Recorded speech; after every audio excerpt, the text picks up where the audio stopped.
money, money loves me. I love money, money loves me. I love money, money loves me. 1, 2, 3, do the math. I love money, money loves me. I love money, money loves me. I love money, money loves me. 1, 2, 3, do the math. Okay, everybody, and welcome back to Business Brain. This is the Grand Gordo Papa Lifestyle Channel Business Mastermind podcast. And I've just literally stepped out of the shower.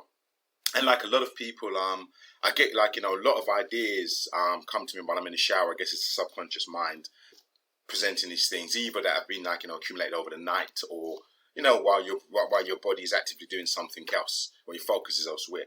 So this is what came to me this morning. I was actually thinking about somebody who I want to do business with. I was planning some strategy moves, and I thought, it's such a shame I can't do business with that guy. But he's an utter cunt. I'm sorry for the vulgar language, but I have said in my other podcast, in the Free Thinking, that I believe that profanity has a place in the real world because it is an exclamation. It emphasizes things, and that's really how I felt about it. That's actually what I thought. I thought, oh, God, it's such a shame I can't do business with that guy, but he's such a cunt. There's just no point getting started. And it wasn't about what I thought he was going to do to me. It was really about his attitude to other people and what I was willing to, the environment I was willing to put my investors into, the attitude of the people who were going to be dealing with my investors. I protect my investors very, very, very, very much.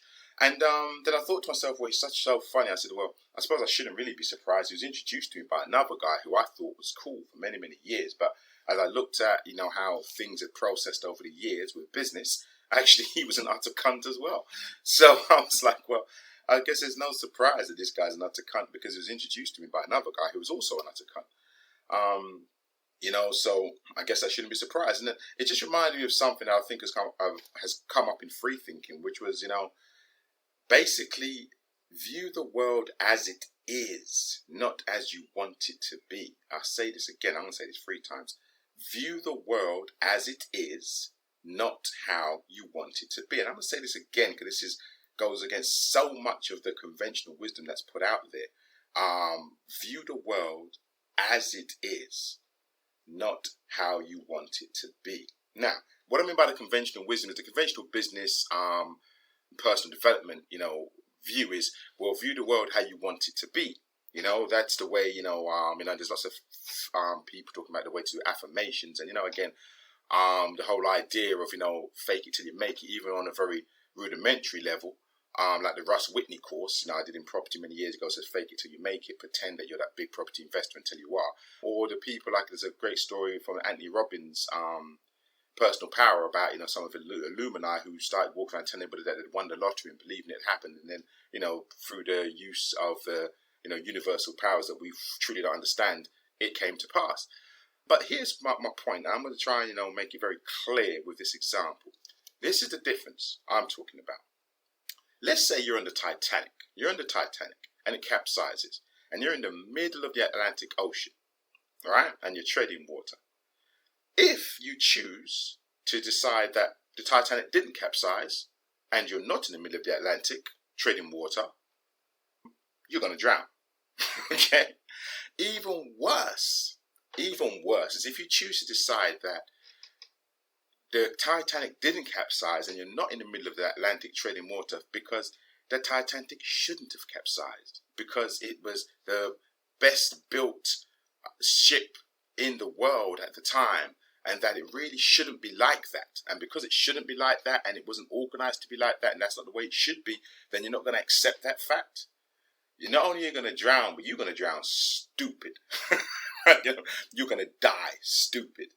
The reality is, no matter what you were told, no matter what you believed, or no matter what you wanted to believe, more importantly, that isn't the case. The case is this unsinkable ship hit an iceberg through incompetence, whatever, is now capsized, and you're in the middle of the Atlantic Ocean. Now, that's not a great example because I don't think there are any survivors from the Titanic like that. But let's say that you had a similar situation with a ship that shouldn't have sunk, and you believe it wasn't going to sink, and everyone told you it wasn't going to sink, but somehow it sunk. But you could see land, or you knew land was just in that direction.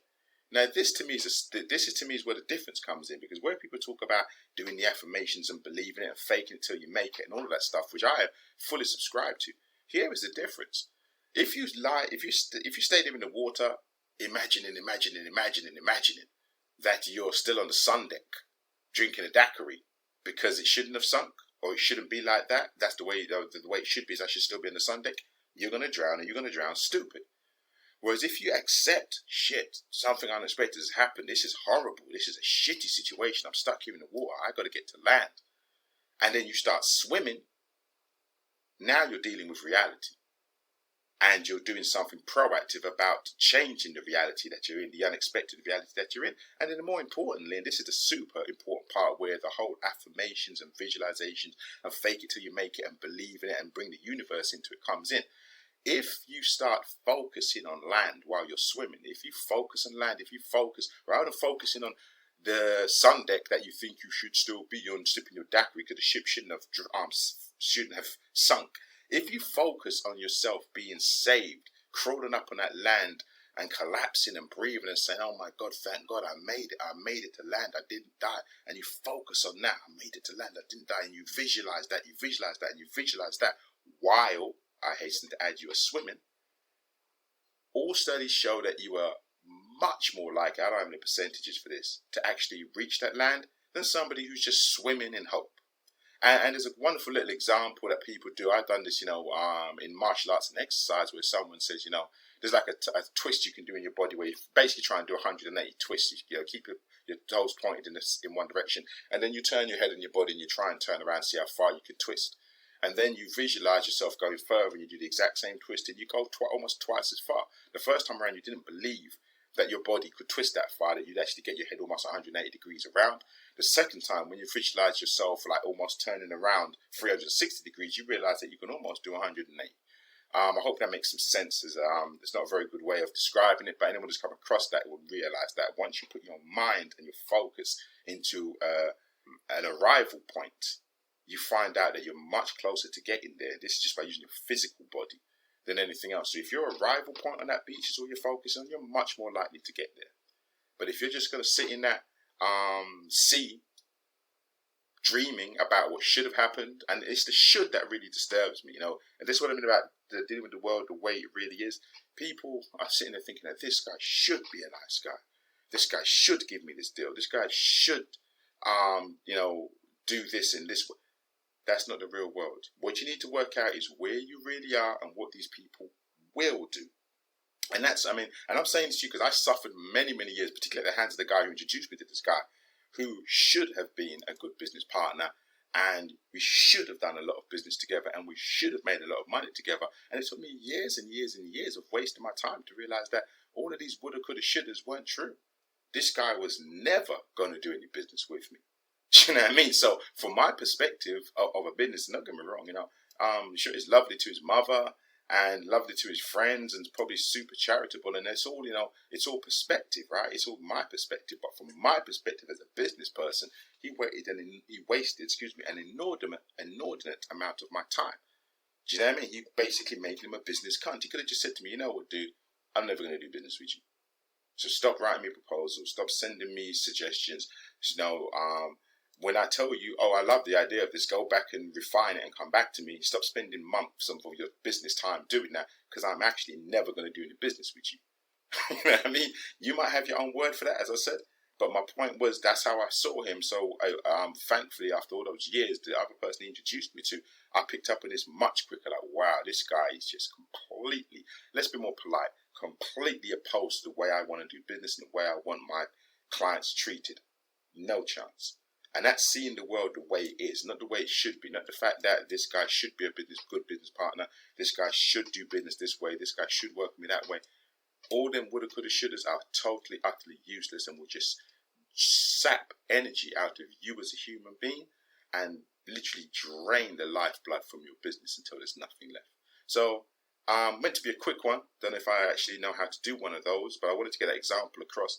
Every time you start thinking about how things should be, just imagine that you are in the middle of the ocean, the Titanic has capsized.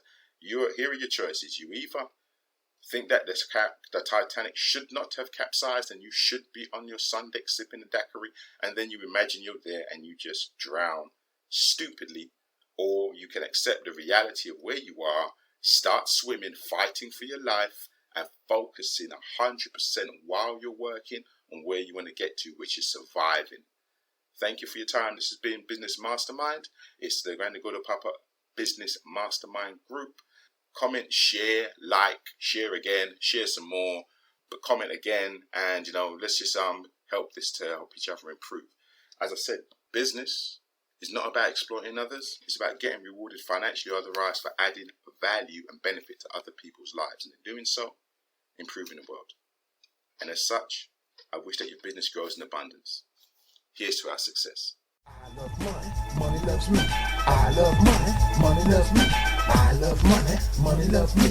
1, 2, 3, do the math. I love money, money loves me.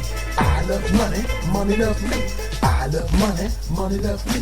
1, 2, 3, do the math.